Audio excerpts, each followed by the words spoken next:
یک روز بر نان شو ترکاری درست میکردم، سلطان آمد طرف کارم، طرف شیوه کارم سعی کرد آمد به شوری مستار شد، گفت بابا بچه respect the system یعنی سیستم نظم کار، نظام احترام کو، برش احترام بگذار. باز گرفت کاسی خالی را پیشوی من گفت امی کونکای ترکاری و گپا سلات و گپا را هر طرف که بندازی، یکی پا سر میز، یکی زیر میز، یکی خلطای خالی اینجا اونجا، کلش یکی دمی کاسی خالی پرت. و وقتی کار کرد که خلا شد، یک دفعه لش میکرد صفایی کرد، برو در کثافت دانی پر تو کار ما کلش آسان میشه. باور کنین دوستامو کار کردم.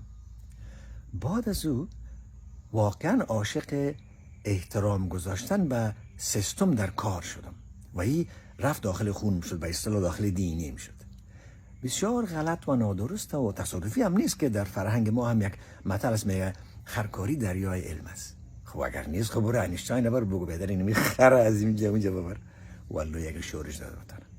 و باز اگر خرکار بری، خرکاری که خودش به سیستم کار خود احترام میگذارم، میشناسه سیستم کار خود، کمی یک گفت خرازو میره این قصر سفید.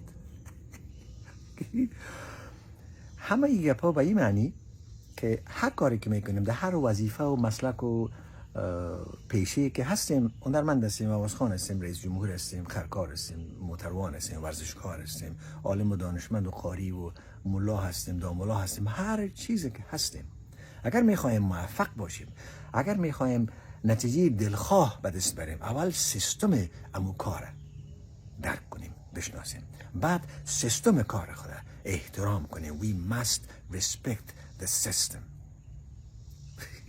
باز اگه قبول ندارین این گفت، والله اگه با سر دارم درد دارم، ضرور مسئله قدیمی دارم.